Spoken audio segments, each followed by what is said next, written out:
Said it before and I'll say it again. Life moves pretty fast. You don't stop and look around once in a while, you could miss it. What is so dangerous about a character like Ferris Bueller is he gives good kids bad ideas. Well, why should he get to skip school when everybody else has to go? Syphilitic meningitis. He never gets caught. This guy in my biology class said that if Ferris dies, he's giving his eyes to Stevie Wonder. Well, he's very popular, Ed. I recall Central Park in fall. Ferris Bueller, do you know him? Yeah, he's getting me out of summer school. They think he's a righteous dude. Think you'll be alive this weekend? I can see him denying popular belief, setting off on some impossible mission. He jeopardizes my ability to effectively govern this student body. He does whatever he wants, You know, as long as I've known him, everything works for him. whenever he wants. He's very cool. And he never gets nailed. Ferris can do anything.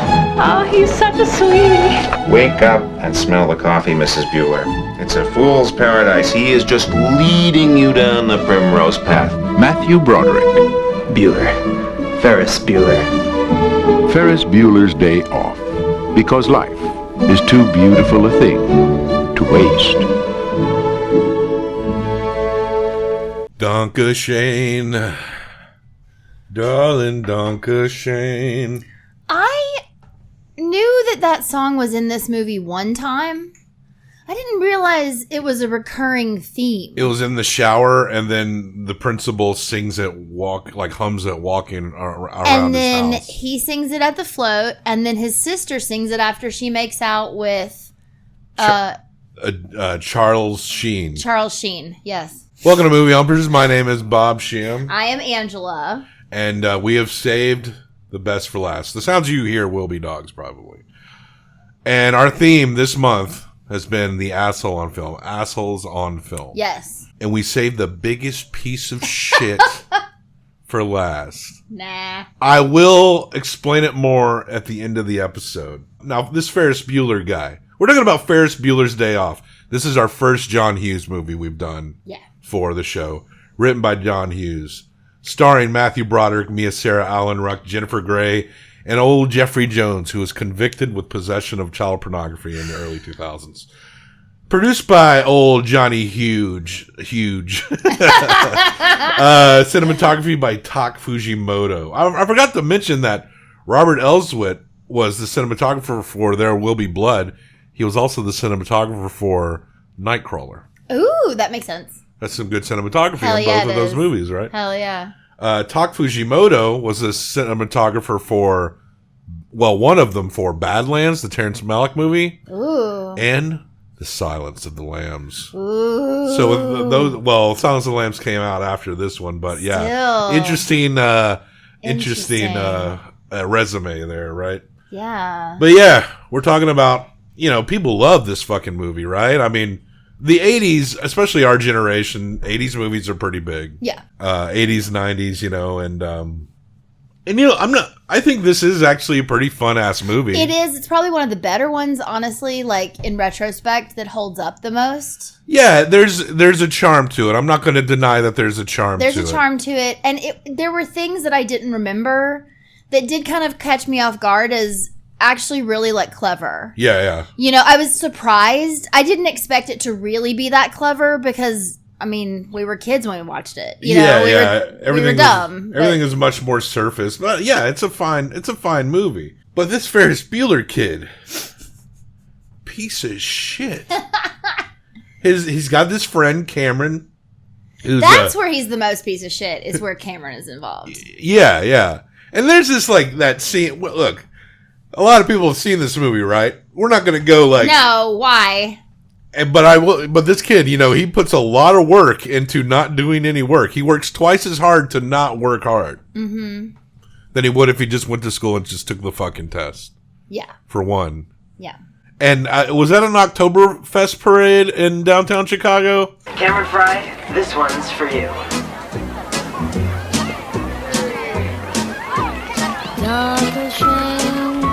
Hey!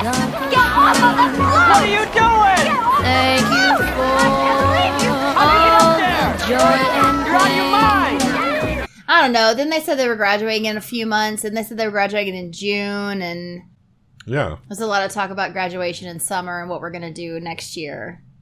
Y'all know this movie. Mia right? Sara stopped acting. Yeah.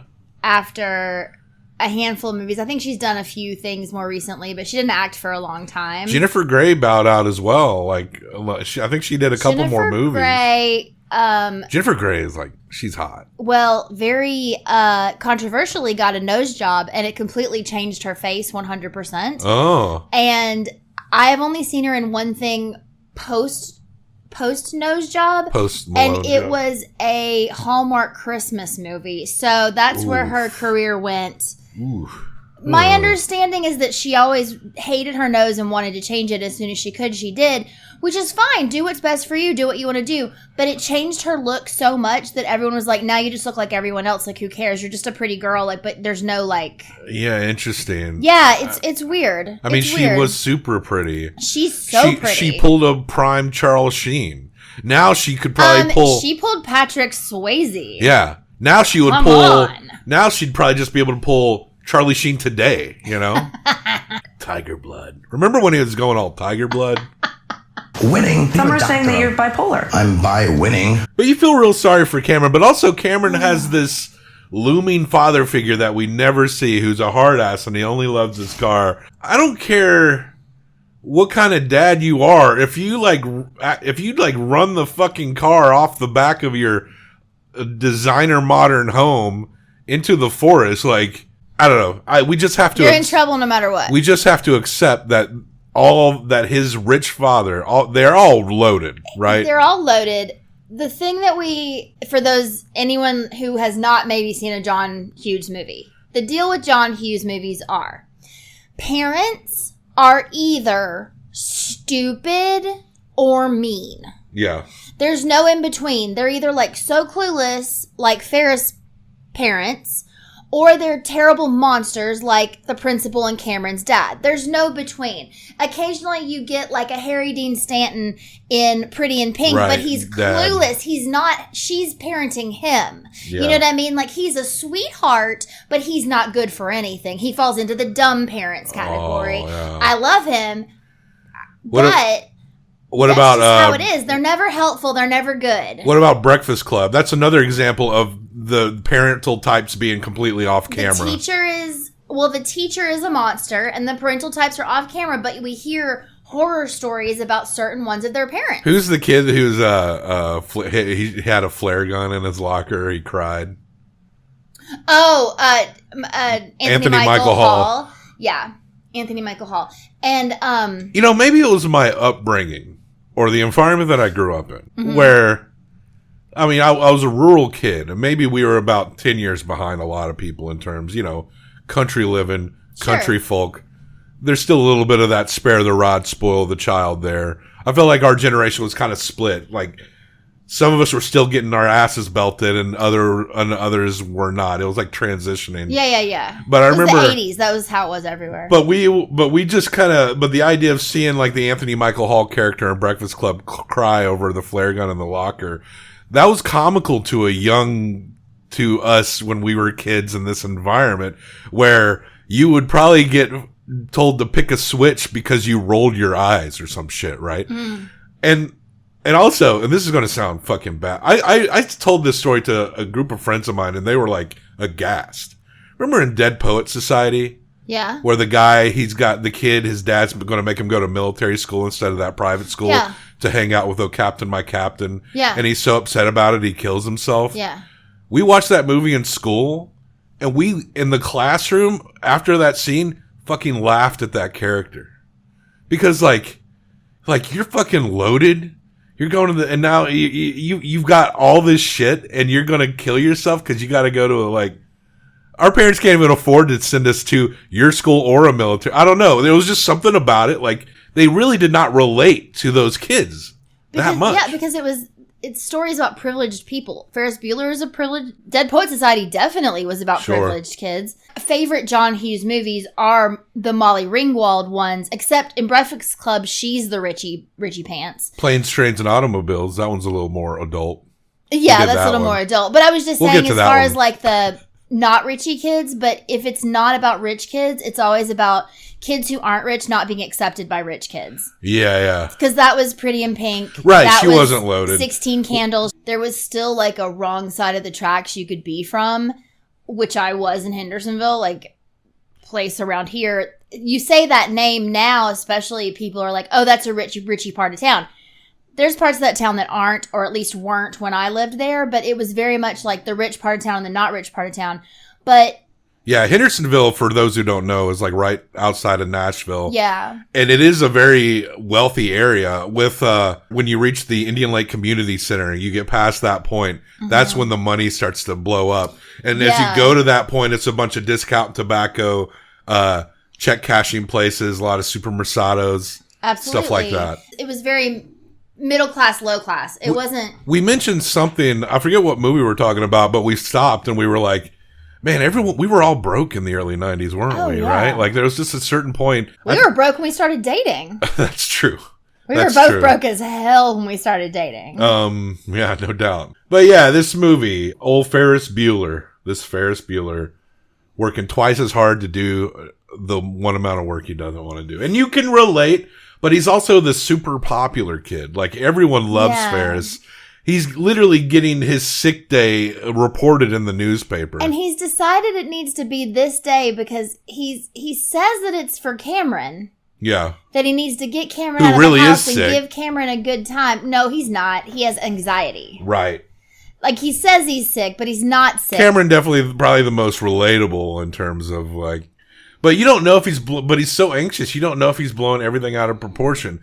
I just can't accept, without it seeing it portrayed properly, that his dad is this bad. The bit at the end where he's like, I gotta take a stand. It's like, does this man beat you? Because that is a different conversation. Like, what do you mean does he just ignore you? You're gonna leave next year. It doesn't matter. Yeah. Unless he's actually like mentally, physically, emotionally abusing you, then he's probably just being a dad, and he's being uptight, and he's not paying enough attention. And he gets his girlfriend, Sloane Peterson, out of school by faking her grandmother's death. Yes. And she doesn't know that her grandmother isn't dead until she goes out to the car. But she knows he's going to pick her up because as soon as the principal's assistant comes into the room, she starts putting her jacket on. She knows she's coming to get her. Yeah. So she's ready for whatever story happens. Sure. But for a second, you got to imagine, like, oh my God, my grandma died, right? I don't think she thought that for 1 second. I don't know. She was never upset. Her father is a chief of police. Corrupt as fuck. Is her father really the chief of police? Yeah, they mention it in passing because they do the phone calls.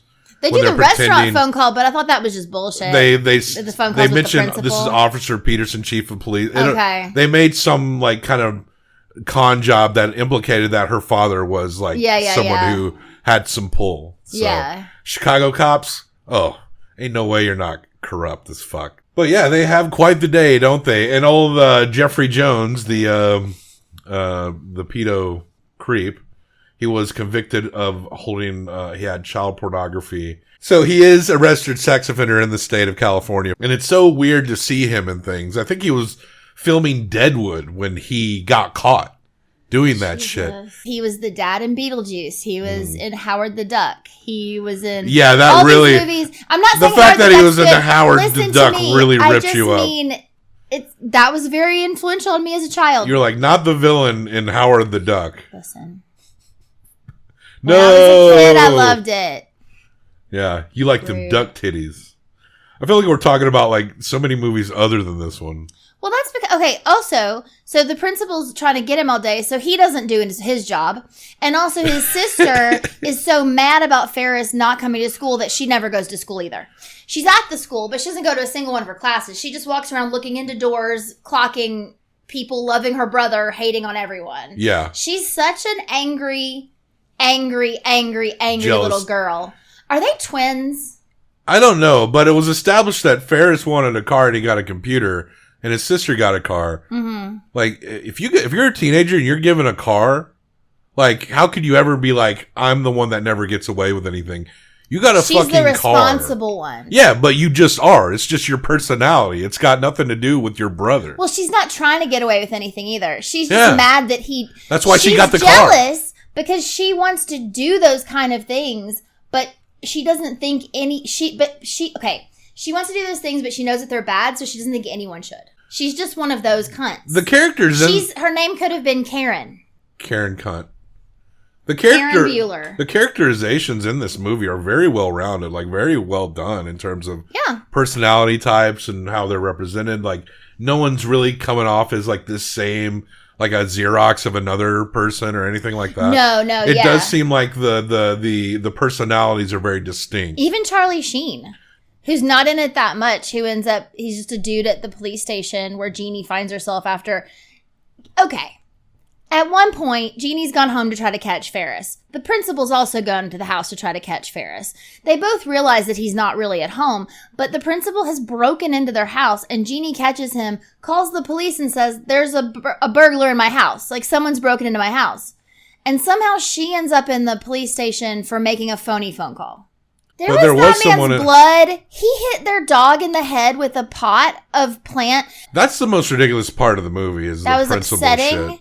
And the principal shit was so stupid. Like, why would the principal do that? Just fail him. Just hold him back. He became crazed, Bob. Yeah. He was obsessed. Then he has to write that. With that teenage boy. A little too obsessed with the teenage boy, Mr. Jones. But, you know, the crew have a good day. They go to the art museum in Chicago. I was there once a long time ago. We should go next time we go to that city. I would love to. They go to a Cubs game. The principal barely misses seeing him on the TV because he goes to a random restaurant to see if they're there. Like, this is Chicago. There's got to be 100,000 restaurants in this city. When he thinks he's on the phone with Ferris and he's actually on the phone with Cameron pretending to be Sloane's dad, he starts saying all kinds of rude, terrible things. He walks up to a girl in one of those random restaurants. He checks out to see if Ferris is hanging and thinks it's Ferris and is talking about, your ass is mine. And she turns around and spits her drink in his face. At one point, Ferris's sister calls him a trouser snake. Calls her brother a trouser snake. Okay. I mean, it's like saying he's a dick, but like, why? Sure. That's what that means. But it's like, trouser snake, it just feels inappropriate to call your brother that for some reason. I guess there's a lot of dated adolescent slang in this movie. Obviously, this is from the mid-'80s, but I don't recall anyone calling anyone a trouser snake. I've heard that term. I've never heard anyone calling it. I've heard it like your trouser snake, like your dick. Yeah. But not like I've never heard it like you're a trouser snake. No, I think no one ever said that except her in that movie. Oh, okay. I don't think that was a thing people said. Who do you think was hotter, Sloane or Jennifer Grey? They're both very pretty. They're both very pretty. Well, what I started to say earlier is Sara stopped acting, but I was obsessed with her because she was in Legend. Oh, yeah. So she's gorgeous. Yeah. I mean, I still would go I think Jennifer Grey is definitely cuter. I would go for Jennifer Grey. And those like uptight do-goodery girls, always did kind of like those who like tout the rules all the time. You're not that hard up, but maybe in the beginning you were. I mean, I think you've loosened up for sure. I was very tightly wound for a very long time. How about that song? Bow, bow. I think that by a band called YOLO, I think. Less than 100 were made. My father spent 3 years restoring this car. It is his love. It is his passion. It is his fault he didn't lock the garage. Bow, bow. Oh, yeah. There's also scenes where literally Ferris's dad, as they're going around the city, is literally either standing right next to him or looks at him once and doesn't recognize his own son. Dumb parents. Like he never saw Ferris at a certain angle. He sees him running down the street and he's like, oh, okay. And then then he does the double take and he's gone. It's the 80s. He's on coke. Of course, that end scene where Ferris has to get home after ruining Cameron's life. And then he goes and he's that montage where he's running. He's got to beat his mom and sister. And he does get caught, but his sister bails him out. Yeah, at the very end, because she realizes that, well, she's been kissed now. Because Charles Sheen, told her, loosened her up. All right. You want to know what's wrong? I know what's wrong. Just want to hear you say it. In a nutshell, I hate my brother. How's that? That's cool. Did you blow him away or something? No, not yet. He loosened her up, and then they had a mutual enemy, which was the principal. That's true. So once she realized that, The she enemy of all covered for children, him that with the principle. Enemy of all children, that principle. Yeah. So, yeah. And she's not going to tell her parents because that would also mean letting the principal win. Oh, yeah. Bow, bow. So, yeah, y'all know Ferris Bueller's Day Off, but let me get to my point I was going to say and why I think, because now, before we rate this movie, let's talk about our assholes of the month, right? Let me tell you why I think Ferris Bueller should be number one. Okay. Think of all our assholes that we know. Your the Ryunosuke from Sword of Doom. Your Llewyn Davis. Like, maybe Llewyn Davis will go on to be, like, he's your casual. Llewyn Davis is kind of like the asshole that we would probably know in our everyday life. Yeah, he'll grow out of it maybe. Yeah, or he'll just be kind of miserable, but a lot of our assholes, we see them, like, fully realized in their assholeness. yes. But for a Ferris Bueller, we're seeing the start of true asshole behavior. This is the exact kind of person who's going to grow up, get into politics, probably be a lobbyist for like a weapons manufacturer. Oh, shit. Fucking grinning out sideways through his shit-eating grin while he's making deals for war weapons that end up killing millions of people in other countries. Ferris Bueller has the most potential to do the most damage in the most cynical and money-grubbing ways. He's the rich kid. He slacks off. Everyone likes him. Only like 2 people truly hate him in this whole movie. Everyone else is just trying to raise money for this rich kid to get a kidney that he doesn't need. He's already getting everything handed to him, and he's barely trying. See, I think he goes to college, can't cheat his way through anything anymore, and then becomes a car salesman. Nah, it's some of this. He ain't marrying Sloane. I don't care what they say in I know, the she fucking goes, movie. he's going to marry me. No, he ain't. No, baby. He's going to be one of He's going to get someone pregnant his freshman year of He's college. going to get all wrapped up in Chicago politics. Probably be like some kind of slumlord or something. I'm telling you, this is the kind of person that grows up to ruin lives by the thousands, by the millions. I stand by this. Ferris Bueller is the biggest piece of shit asshole of the month. But we're not fine. You're the boss. You're about to tell me that we're not doing something that we're just making up as we go along. Well, in my mind, this was not about their asshole potential. This was about the asshole in the movie. Maybe you should read a personality type as well as I can and behold and understand who you're dealing with. I mean, he never murdered anyone in cold blood yet. So you can't convict someone on something they haven't yet done. Guys like Ferris Bueller, they kill people with a stroke of a pen. They ruin lives with a stroke of a pen. What was it? At least Ryunosuke. Oh, yeah. At least Ryunosuke does it directly. Well, this kind of goes into... So I just recently reread the psychopath test, and they talk about that. Like, someone who is a murderer, yes, it is devastating what they do to, like, those people's lives and those people's families. But if someone is a psychopath and they're in, like, the government, they do more damage. They're starting entire wars. They're killing entire cities. Thank you, John Ronson. I get it. This is exactly the type of person that Ferris Bueller is. Yeah. You think this... You can't look at this movie, see this kid, how he goes about life, sees what he gets away with, and think for a second that he's going to lose in life. A cynical world feeds people like this. Mm-hmm. A cynical society feeds people like this. And he is a psychopath because he has no sense of wrongdoing. That's right. Even when he says he'll take the heat for Cameron, I don't believe him. Well, I think he would, but he would take it because it wouldn't matter to him. Exactly. He'd be like, "It's fine. You don't want this heat. I can take this heat." He knows he gives less of a shit than he does, so he doesn't care. He knows it's not going to mean anything in the end. Yeah. And he's not going to marry Sloane, and he doesn't really care because even after she's like, "He's going to marry me," he's running through those yards and he doubles back to like introduce himself to those bikini ladies. He's a player. Yeah. He doesn't give a shit.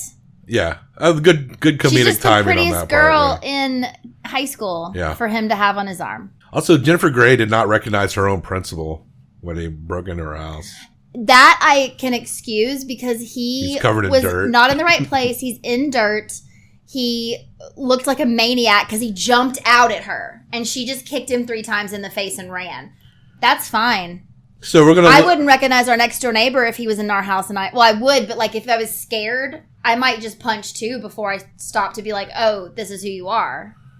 Sure. Okay, before we get into our top 10. I'm not going to hurt you, Jimmy. He listens. He's a devout listener. That old man. Can you imagine? That old man. Hey, I've been listening to your YouTube show. Okay. Let's Aren't rate. you on the radio or something? Let's rate Ferris Bueller before we go into our analyze all our top 10 assholes of the month. Rate Save the movie. Ferris. Save Ferris. Rate the movie. 4. I'm gonna give it a 3.25. Okay. So that's a 7.25. That's I actually think that's pretty good. I do too. That's a B tier movie. Yeah, for what it is, like I said, it was even better than I remembered, and it's just so much fun. It's not a bad made movie at all, and No. there is like some charm to it. 4 is very generous, but Yeah. that's nostalgia too. And look, I get it. This is kind of a fun movie, but when you're just splitting hairs like I do and reading between the lines, then you get the truth. So in that sense, maybe this movie can be educational as to the people you should really look out for in life. Oh, I see. This is an educational film. Yeah. All right, there you go. Ferris Bueller's Day Off by John Hughes. 7.25 between Collateral and National Lampoon's Loaded Weapon 1. All right, which I think that makes sense. Didn't Loaded Weapon 1 also have a Charles Sheen cameo? Yes, it did. Wow, so they're good company. All right, now we're going to go into our list of who we think our top 10. Have you already made this list? No. Okay. But number 1 is Ferris Bueller. Okay. The number 10 is The Man with No Name. He's Yes, the least of the assholes. He is the least of the assholes. So who we have left is Ray from In Bruges, Ryunosuke from Sword of Doom, Llewyn Davis from Inside Llewyn Davis, Tuco from The Good, the Bad, and the Ugly, Connie Nikas from Good Time, Lou Bloom from Nightcrawler, Ethan Edwards from The Searchers, and Daniel Plainview from There Will Be Blood. Okay. And let me tell you, it was hard to kind of narrow down your asshole movies. Like one good one is like Jordan Belfort from Wolf of Wall Street. Absolutely. That would have been a great asshole. But absolutely. Hey, we could do a whole other month of assholes. Yeah, down the road. But who do you think is, out of all those people, the number 2 asshole? Ryunosuke. Ryunosuke. We gave him 1,000 out of 10. I think I would put Lou Bloom from Nightcrawler above Ryunosuke. Okay. Which yes. I think we actually determined that he is worse. You're right. He is worse because yeah. So, number 1, Ferris Bueller. Number 2, Lou Bloom from Nightcrawler. Are you typing this down? Can we? You think we're gonna remember it? I'll have something that's shown up on the screen. Okay. And now number 3, it was probably Ryunosuke from Sword of Doom, right? Mm-hmm. So who do you think is number 4? This is really hard to do not looking at the list. Who do you think is worse? Oh, I know who you like better, but who do you think is worse? Ethan Edwards or Daniel Plainview? Or Tuco? Tuco is worse. So Tuco's the number 4. And then I want to say Daniel Plainview and then Ethan Edwards. After, it's got to be Connie Nikas, right? Connie Nikas is next. And then Barry Lyndon. very bottom 3 are like Ray, Llewyn Davis. But who am I missing? And then at the very, very bottom is And The Man with No The Name. Man with No Name. So I think we got our list. Is that then. it? Okay. Ferris Bueller, Lou Bloom, Ryunosuke, Tuco, Daniel Plainview, Ethan Edwards, Connie Nikas, Barry Lyndon. then Ray, and Llewyn Davis, and then The Man with No And Name. then The Man with No Name. I think that's it. We did it. Yeah. We did it. Good job. Good job, us. Folks, we hope you enjoyed this month's theme. After the weekend, we're diving right in to Halloween Hump Get Fest. ready. It's going to be fucking awesome. Every weekday is a drop. Every weekday, a horror movie drop. Yes. And I'll go ahead and tell you, on the Mondays, we're going to revisit Hammer horror movies. Christopher Lee Dracula is all month long. The classic British studio that made all those fun horror movies. And then each week, for the middle week, for Tuesday, Wednesday, Thursday, Each week's going to have its own little theme. You can put it together. And then Friday is going to be much more of a random Halloween horror drop. But yes, so when it's all said and done, there will be 27 different movie discussions in October alone, including a very special episode, a 6-pack review episode of the first 6 John Carpenter Halloween movies. Which means 33 movies. On Halloween. I counted that. I did count that before I gave the final. But yeah, that's it. Check our show notes for links and other places to find us. Yes. What do you think about Ferris? I know a lot of people love this movie. I think we gave it a good score. Maybe some people would have gone higher, but I actually do think a 7.25 is a pretty solid. It's not a bad movie at all. And where it falls in the list makes sense. Even if you're disgusted by Ferris Bueller and the implications of his future. But yeah, John Hughes knows what he's doing, though. As much as you may give or take some of his characterizations. But yeah, leave a comment, like, and subscribe.